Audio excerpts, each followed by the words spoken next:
આજે હું દીપિકાબેનના ગાર્ડનમાં આવી છું, પણ આ એનું કન્ટ્રી હાઉસ છે. ખરેખર બહુ જ સુંદર કન્ટ્રી હાઉસ છે. મને તો એવો કોઈ ખ્યાલ પણ નહોતો કે કન્ટ્રીમાં રહીને આટલી બધી મહેનત કરી, આટલું સરસ ગાર્ડન, બ્યુટીફુલ ગાર્ડન. ખબર નહીં કેવી રીતે કેટલી મહેનત કરે છે. અને આ ગાર્ડનમાં એના નીસ ટ્રીનાના લગ્ન કર્યા હતા 2 વર્ષ પહેલાં.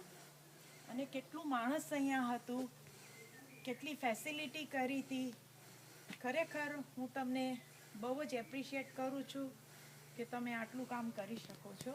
તો હવે મારું કામ આજે અહીંયા છે, એમણે મને રેસીપી માટે બોલાવી છે અને હું ચૂરમાના લાડવા તમને બતાવીશ કે કેવી રીતના કરવાના. એ માટે થોડીક સામગ્રી તૈયાર કરી છે, પણ હું બનાવીશ નહીં, પણ હું તમને એનું ખાલી મેઝરમેન્ટ્સ અને બનાવવાની રીત બતાવીશ. તો ચાલો આપણે લાડવા બનાવીએ. આ એનું કન્ટ્રી કિચન છે. કિચન પણ બહુ જ અતિ સુંદર છે. જેટલું વૃંદાવન ગાર્ડન જેવું છે એટલું જ કિચન પણ એમ થાય કે આપણે રસોઈ જ કર્યા કરે. તો હવે ચૂરમાના લાડવા શરૂ કરશું અને એમાં તમને 4 કચોરા ઘઉંનો લોટ,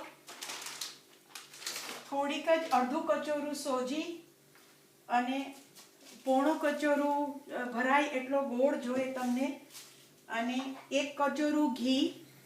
એમાં તમને ખસખસ જોઈએ, એલચી, જાયફળ અને કેસર, અડધું કચોરું બદામ.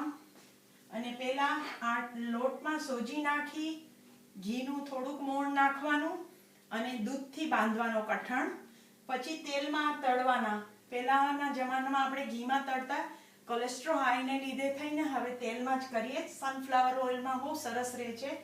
તળી મુઠિયાને પછી ઠરે એટલે એને ગ્રાઇન્ડરમાં ભૂકો કરી, ચાળણીથી ચાળી અને એમાં એલચી, જાયફળ, કેસર બધું નાખી અને પેલો ગોળ અને ઘીની પાઈ કરી અંદર રેડી મિક્સચર કરી અને લાડવા વાળવાના. હવે લાડવા એક સરખા ઘણી વખત નથી થતા, એટલે આઈસ્ક્રીમ સ્કૂપ લઈ, એ સ્કૂપથી એક હાથમાં લઈ કાઢી અને એના નાના નાના લાડવા કરી અને ઉપર ખસખસ નાખી અને ડીશમાં ગોઠવી લેવાના. અને હું તમને ખરેખર કહું છું કે જેને નહીં પણ ખાવા હોય તો એનું પણ મન એના મોઢામાં પાણી આવી જશે.